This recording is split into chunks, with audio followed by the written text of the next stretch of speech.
പോയിട്ടില്ല. ഇതിന് കാരണക്കാരായ എല്ലാവർക്കും ഹൃദയത്തിന്റെ ഭാഷയിൽ 1000 നന്ദി അറിയിക്കുകയാണ്.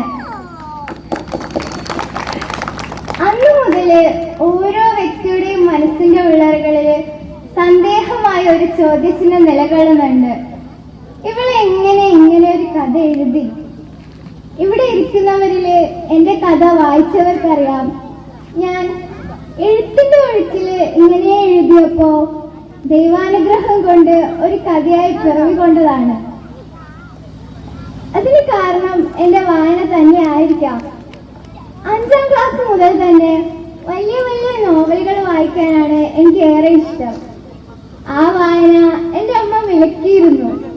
അവര് പറയുന്നത് അങ്ങനെയൊക്കെ വായിക്കണമെങ്കിൽ ശരിയേത് തെറ്റേതെന്ന് അറിയാനുള്ള പക്വത വേണമെന്നായിരുന്നു.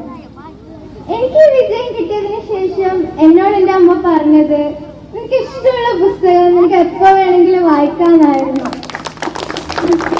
അതെന്നെ എന്റെ മനസ്സിനെ ഏറ്റവും കുളിരാണിപ്പിച്ച ഒരു സംഭവമാണ്. അതുപോലെ തന്നെ എന്നെ ഏറെ സന്തോഷിപ്പിച്ചതാണ് ഞാൻ എഴുതിയ കഥ ഒരു പുസ്തകമായി അച്ചടിച്ച് നൽകിയപ്പോഴും. എനിക്ക് ഒട്ടേറെ സമ്മാനങ്ങൾ ലഭിച്ചിട്ടുണ്ട്. എന്റെ മനസ്സിനെ ഏറ്റവും സന്തോഷിപ്പിച്ച 2 സമ്മാനങ്ങളാണിവ. മാത്രല്ല, എനിക്ക് കിട്ടുന്ന ഓരോ സമ്മാനവും എനിക്ക് ഏറെ പ്രിയപ്പെട്ടതും വിലപ്പെട്ടതും കൂടിയാണ്. ഞാൻ എഴുതുന്ന കഥയില് എന്തെങ്കിലും ഒരു ചെറിയ സന്ദേശം ഉണ്ടാകണം എന്നതാണ് എന്റെ ഒരു ആഗ്രഹം. അത് നിലനിർത്താൻ ഞാൻ ശ്രമിക്കുകയും ചെയ്യും. എന്റെ ഈ കഥയില് അസ്വാതന്ത്ര്യം അനുഭവിക്കുന്നവരെ കുറിച്ചാണ് ഞാൻ പറയാൻ ഉദ്ദേശിച്ചത്.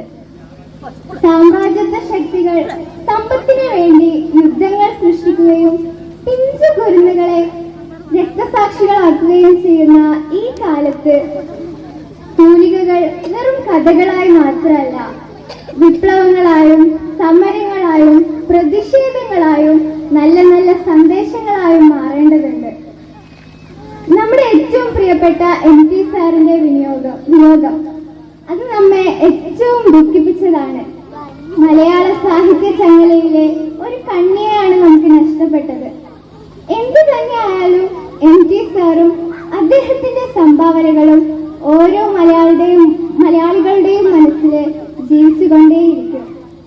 ഒരിക്കൽ കൂടി എന്നെ ഈ വേദിയിലേക്ക് ക്ഷണിച്ചതിനും 2 വാക്ക് സംസാരിക്കാൻ അവസരം നൽകിയതിനും ഇതിന് പിന്നിൽ പ്രവർത്തിച്ച എല്ലാവർക്കും ഹൃദയത്തിന്റെ ഭാഷയിൽ സ്നേഹാർദ്രമായ നന്ദി അറിയിച്ചുകൊണ്ട് ഞാൻ നിർത്തുന്നു.